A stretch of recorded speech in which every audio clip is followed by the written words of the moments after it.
afternoon. Well, this is my very first time in my whole life in Bangladesh. Can I at least have some better response? So let's try it one more time. Good afternoon.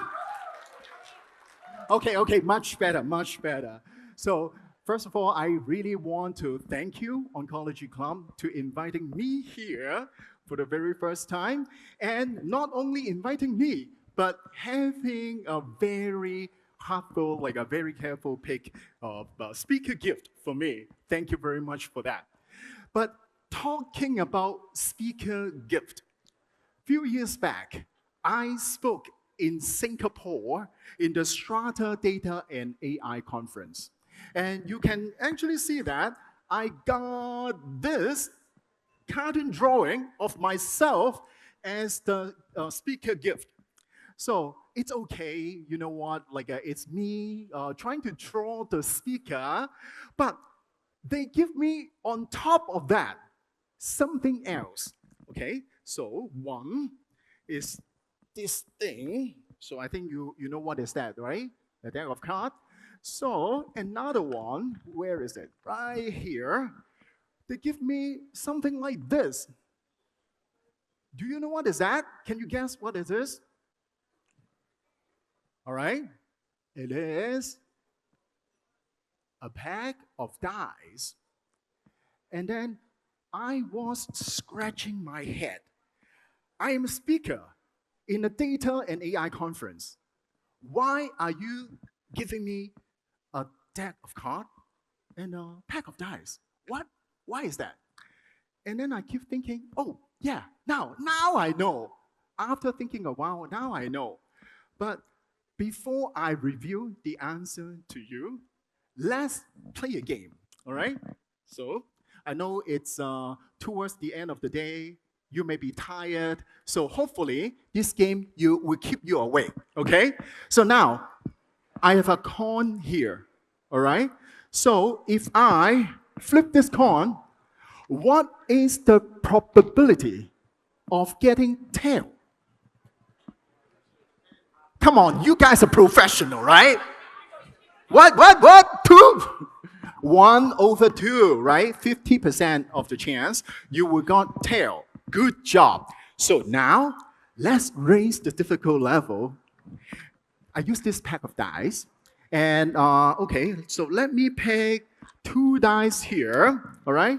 And when I threw it, what's the probability to get the 2 dice with the same number of 5?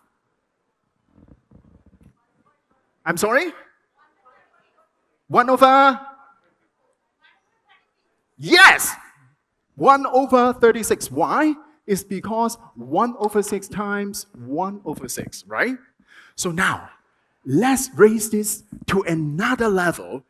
I guarantee you, I promise you, this is the last and final level that I'm going to test your intelligence. Real intelligence, not artificial intelligence, okay? So I have a deck of cards here, right? So maybe, let me see, who is not looking at me, I'm going to pick him or her. Okay, so would you mind?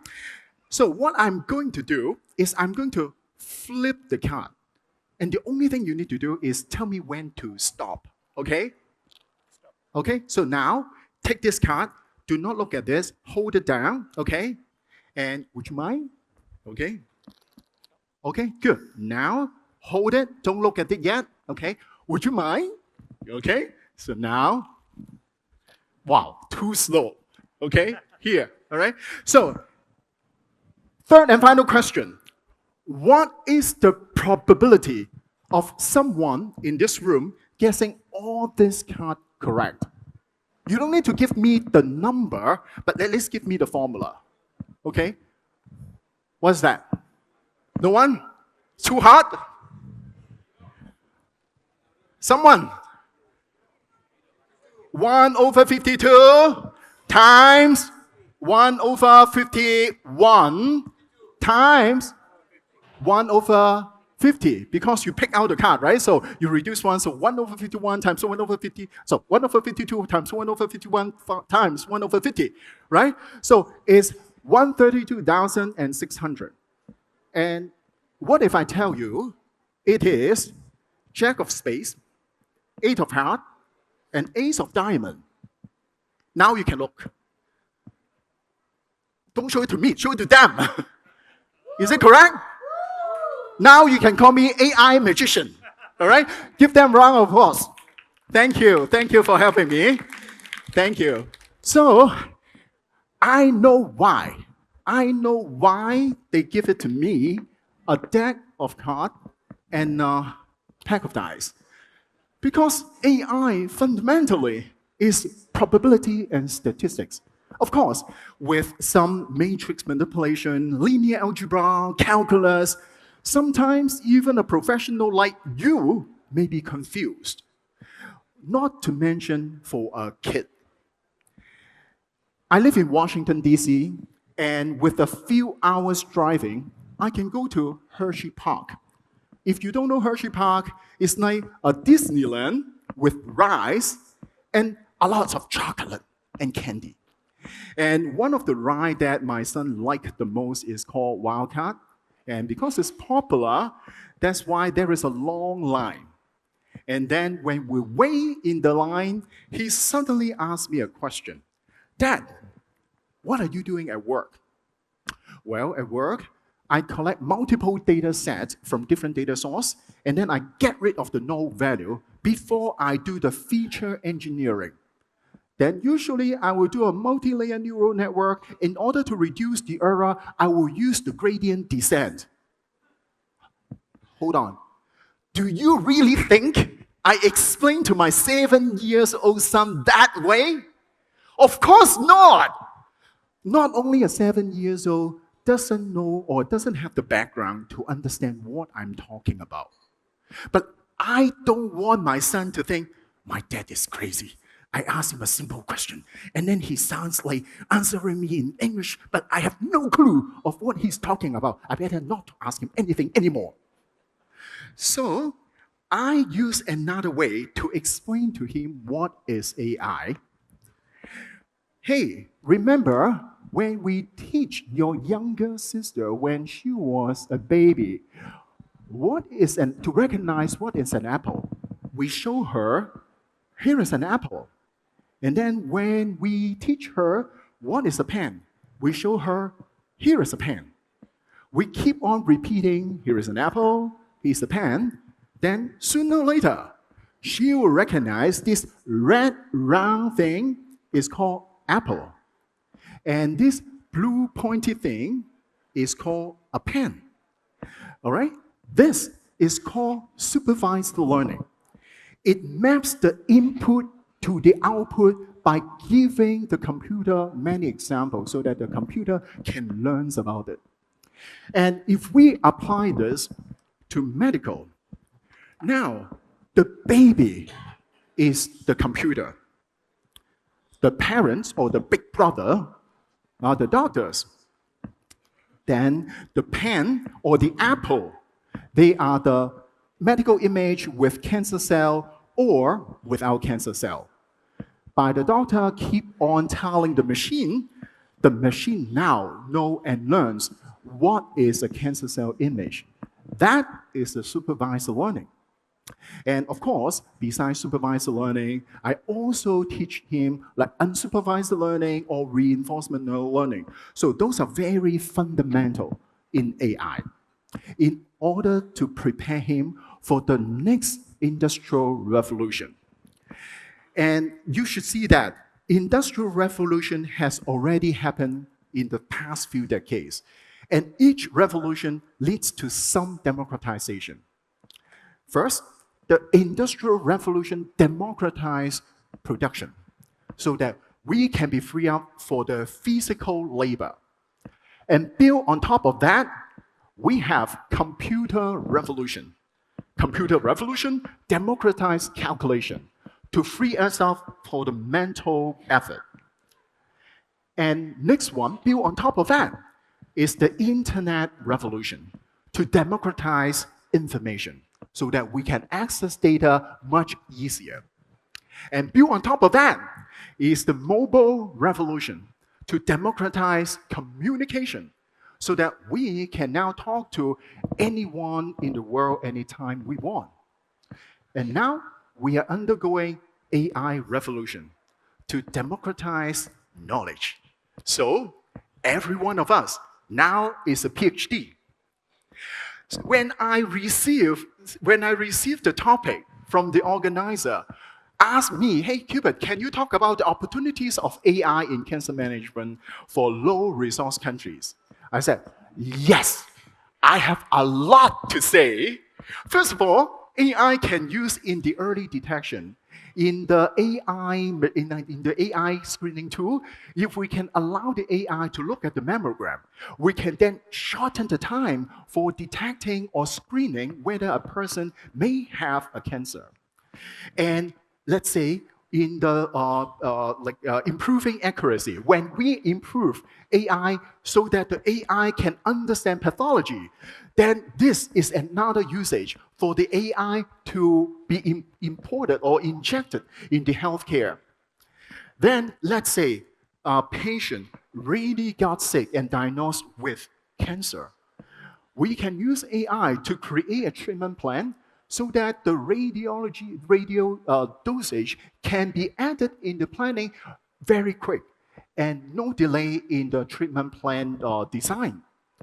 Not only for the doctor, the healthcare administrator can also get the benefit of the AI by understanding or predicting what kind of chemotherapy drugs are going to be used or some consumable, when is it going to be out of stock, so that we can improve the overall operational efficiency and decrease the stock out, like the consumable stock out. So those are very good. And I am so proud of myself that I can come up with those examples until I asked ChatGPT, and it gives me the very similar list. To be honest, it gives me even more than I thought. So, why are you all sitting here to listen to a guy flying from United States for 30 hours to listen about something that you can use ChatGPT in 30 seconds to get the answer? Why? That makes no sense. If you think about AI, it has two groups of users. The first group is use AI, and the second group is not using AI. The reason why you're sitting here, I assume you are using AI, or at least you are planning to use AI. But even though there are two types of you here, some of you use AI output as is, and the other one use it as a tool to help you or to facilitate your workload. And if you know or if you heard about this prophet, it's about give a man a fish and you will feed him a day. Teach a man to fish and you will feed him the lifetime. So today, I am not going to give you a fish, which you can do it anyways in ChatGPT within 30 seconds. What I'm going to do is I'm going to teach you how to fish the right way so that we can understand more the basics and also some rules of success. Once you know that, hopefully, it will feed you for a lifetime. So the very first thing you need to understand is data is the foundation of AI.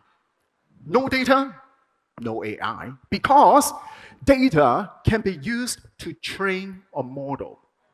And when we have a model, then the model can be used to improve the app. What's the purpose? What's the purpose of the app?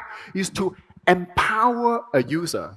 When a user is empowered, then it will use the app more and produce more data. And I called it ideal data flywheel.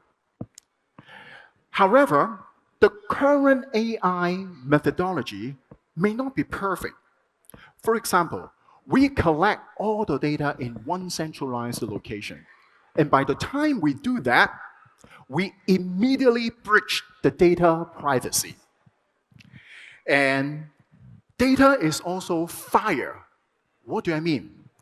Assuming that, imagine that I have a torch here, and I'm going to pass the fire on my torch to you. By the time you receive my fire and I walk out of this room, you can keep passing my fire to someone else without my knowledge and without my approval. Data is the same. Unlike tangible product, which you can rent and then get it back, yes, there will be depreciation of this tangible product, let's say a car, but it's still within a reasonable percentage. But the moment that you share your data to someone, the value of that data is immediately depreciated almost to zero because data is fire. Not only like that, data is the foundation and AI use the data to train the model. However, you know what you know and you don't know what you don't. AI is the same. LLM, ChatGPT, Gemini, they're so powerful, but they train on publicly available data. There are a lot of other data that are proprietary, and AI hasn't even seen it yet. So the full power of AI is not even yet to be unleashed. Take a look at this picture. What do you see? If you see this pattern is moving, you are not alone, but you are hallucinated. This is a static picture. It's not moving. It's your hallucination. I said you are not alone because AI also hallucinates. How many rocks shall I eat?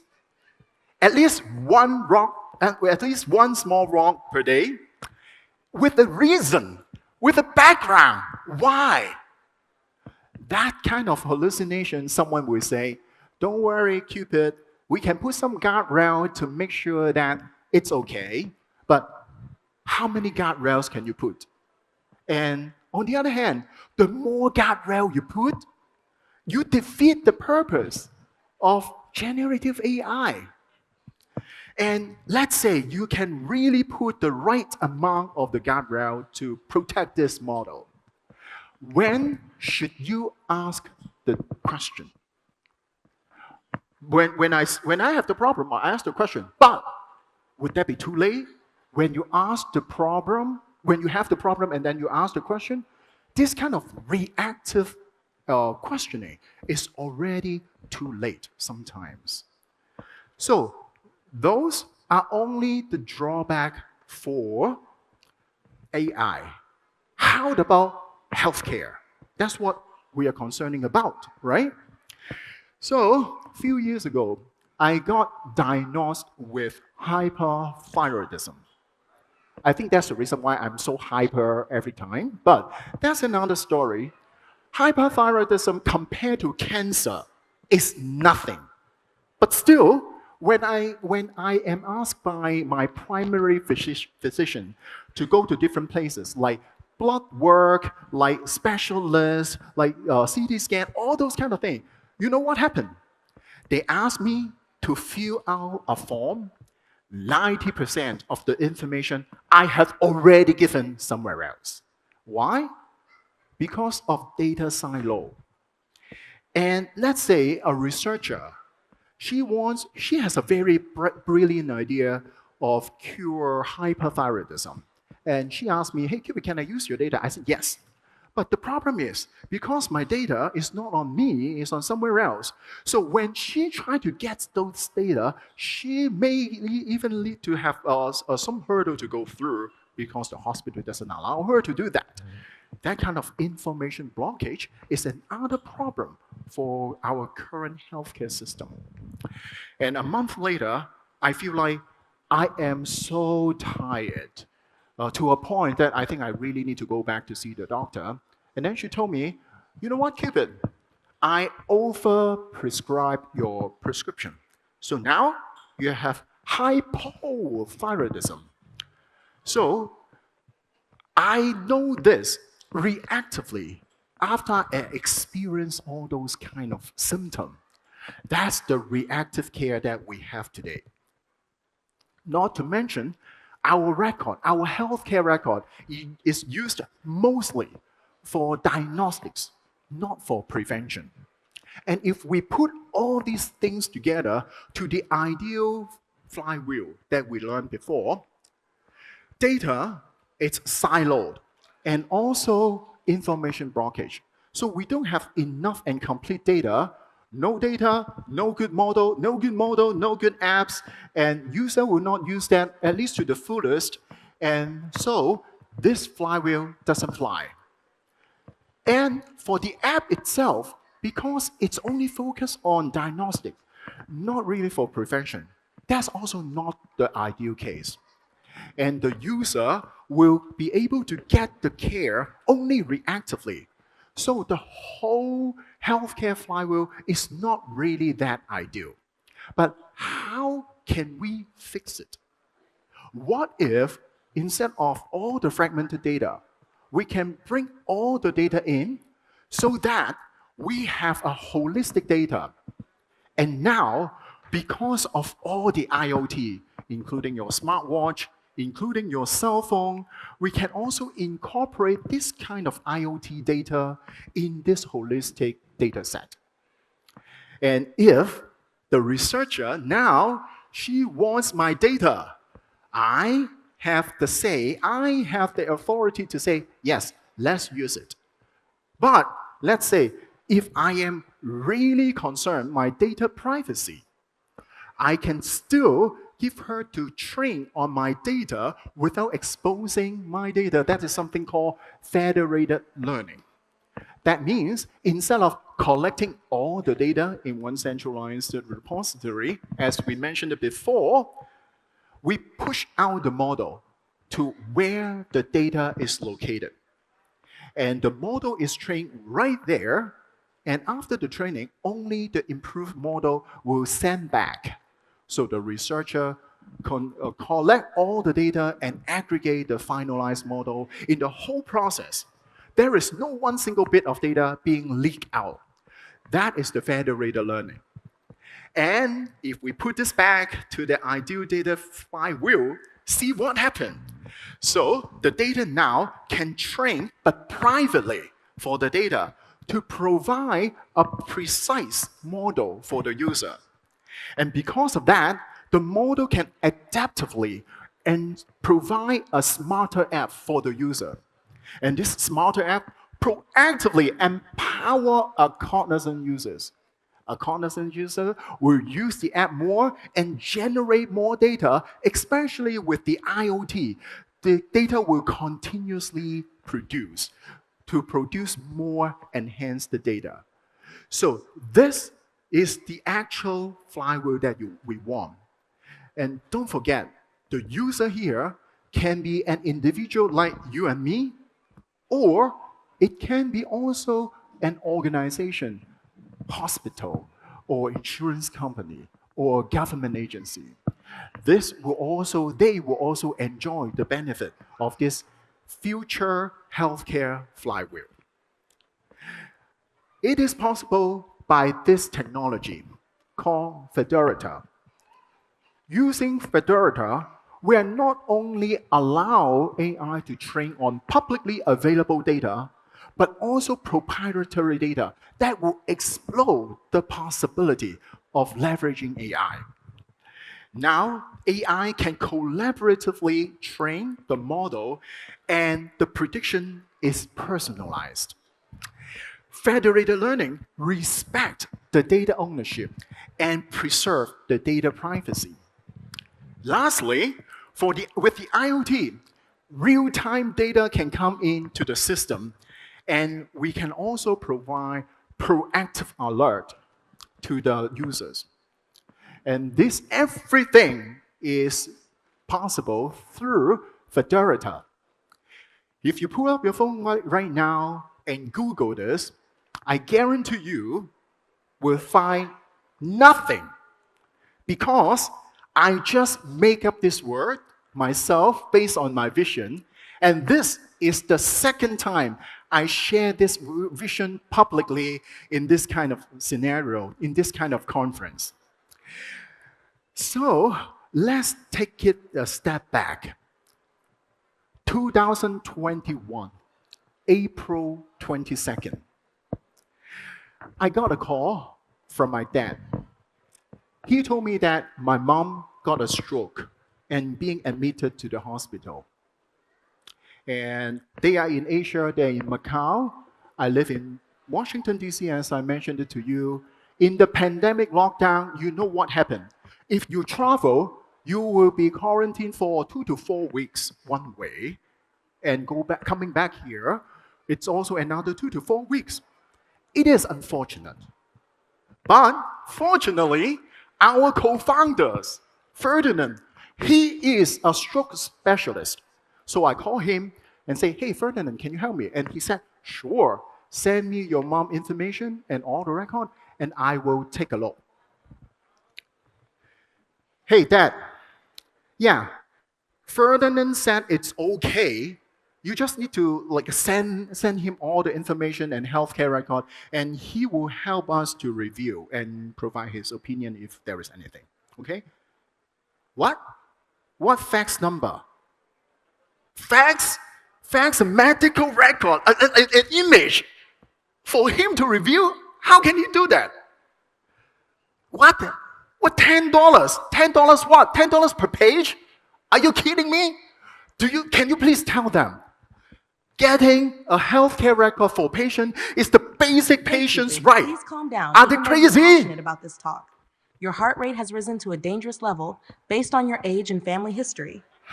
Try to stop and take 10 deep breaths. Because everything is connected, the system now knows my calendar that I am giving an AI talk in Bangladesh. And because of my smartwatch, it knows my heartbeat right now. And because of the GPS, it knows that I am talking on this stage, but not running on a treadmill in a gym. And because of my healthcare record, it knows my age and my family history. Everything put together make this possible. And so, you are saying this, Cupid, you are going to build a platform connecting all the patients, doctors, researchers, and all kinds of healthcare organizations together to enable data sharing, and the machine learning model can train privately. The trained model will be deployed to the user so that they can get a personalized advice proactively whenever you are in this world. Is this exactly what you are trying to suggest?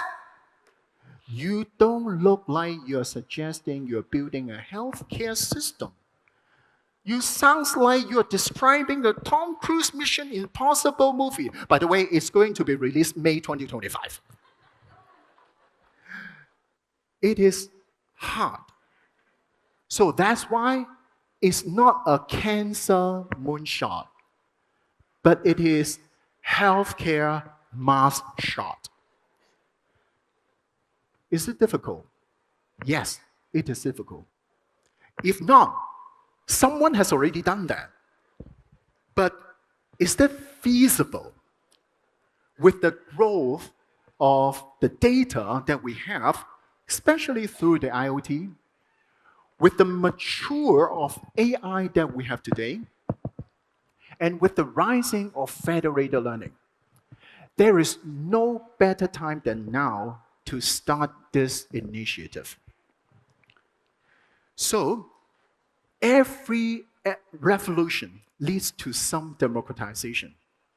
Federated built on top of the other previous revolution, democratize wisdom, so that users can receive proactively and personalized advice at the right time in the right place.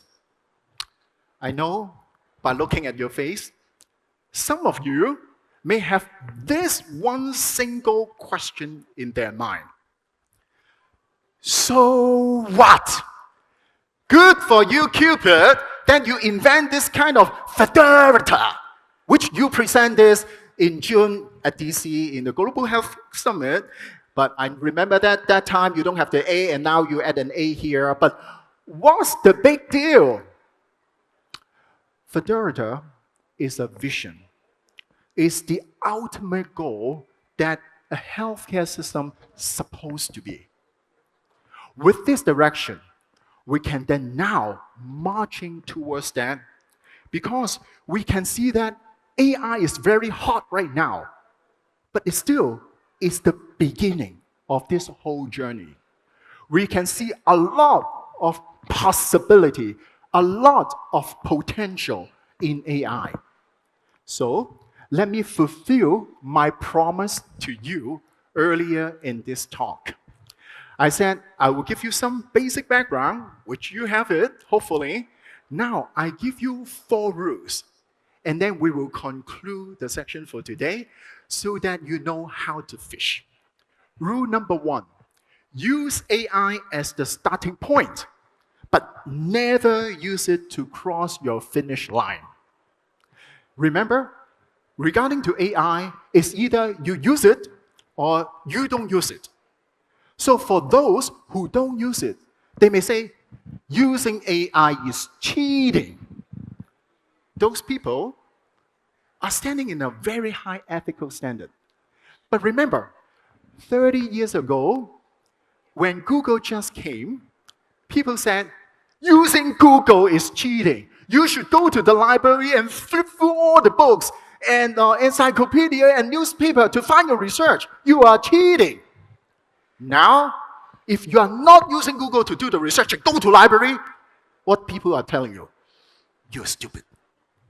Now, with AI, if you are thinking that is cheating, just because you use AI as is, without even think whether the information provided to you is correct or not. Just like when you Google, you are not going to just get the very top search result and assume that is the right fact, the true fact, right? AI is the same. If you get the result from the AI, what are you going to do? You need to think about whether this is true or not. But I don't have that knowledge. Isn't it the whole point? The whole point for this conference is bridging the gap by collaboration. If you don't know, you collaborate. You ask someone who knows. That's the main theme of this conference. I hope after these few days, you at least learn this point. Second rule, be agile to adapt new AI technology for your specific situation. Do not try to fit a square peg in a round hole. What does that mean? Yes, LLM is very hot right now and everyone is talking about that. So for a low resource country, let us also adopt LLM. But have you thought about that? LLM require a lot of processing power to create and to use it. For low resource country, if you just blindly follow what other people are doing without thinking about this, then you may fall into this trap. How about small language model, SLM? Small language model is a pruned version of LLM, which can be specialized in some areas. So for example, I can put SLM on a small device, and I can bring this small device in a rural area to maybe do some primary screening. Without internet connection, it still works because everything is now inside that device. Versus LLM, you have to have a very stable internet connection because you cannot host the whole LLM in one single device. You have to rely on the cloud and the server somewhere. And with LLM, you can also improve the patient's education and communication. How about building a static small chatbot which has all kinds of cancer-related frequently asked questions about symptom diagnosis and treatment, simple treatment plan, so that you can deploy these SLM apps to the patients. And because of the simplicity of SLM, you can translate that into different languages easier to meet the local requirement. Rule number 3, tailor-made using others' success as the basics. So, again, this is another variation of collaboration. Do not reinvent the wheel again by yourself. If someone has already done something, train the LLM. For example, you can put a rack on top of that so that you can have your own version of what has already been trained before. And if you put the right rack on top of that, not only you get the right context of what you have in your local country or different areas, you can also make sure that the data or the answer that you provide back through this model will be up to date.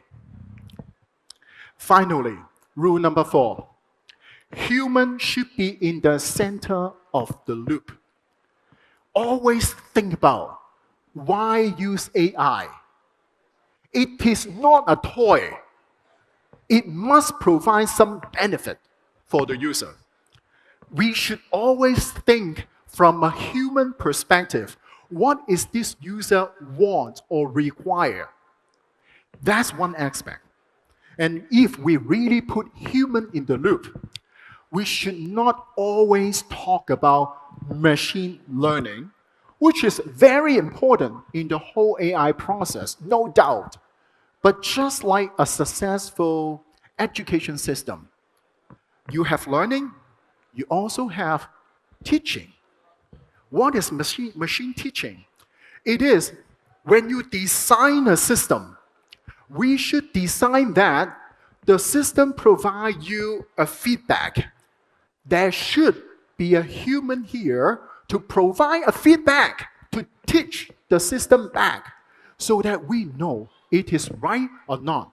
And by keep teaching this machine will become smarter and smarter. So, this topic, opportunities of AI in cancer management for low-resource countries. I think the better name for that is the opportunities of AI in cancer management for high-potential countries. What we are doing right now, we have AI, and in order to close the gap, it's much easier than before. And we have a lot more potential to springboard ahead than many years ago.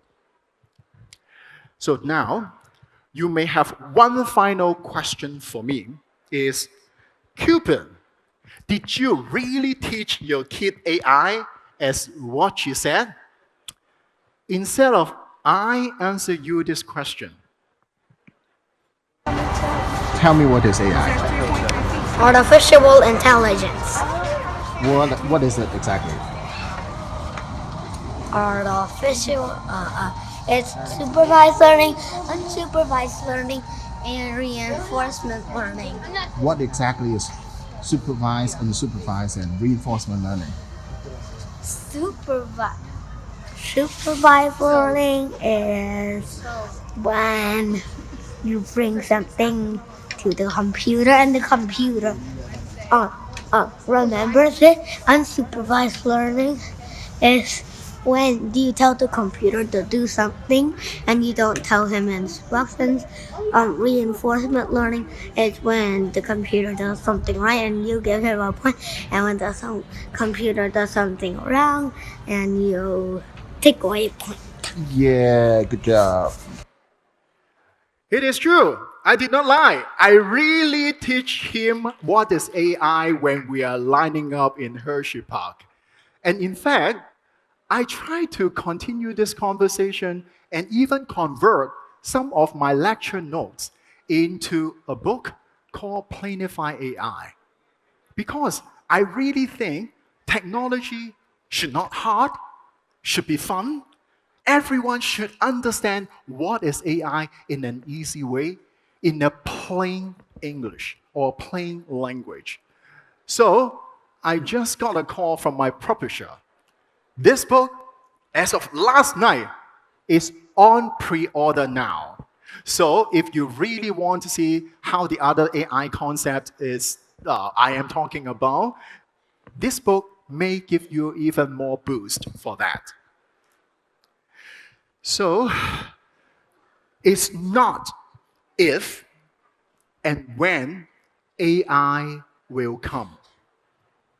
AI is here already today. So the real question should ask is how? How you and me and our next generation be impacted and be prepared for this next revolution. Few hours later, I'm going to be fly back home and conclude my very first Bangladesh trip. I hope this afternoon I share enough for you so that you can fish in this AI ocean. This is my farewell gift to you all. Thank you very much.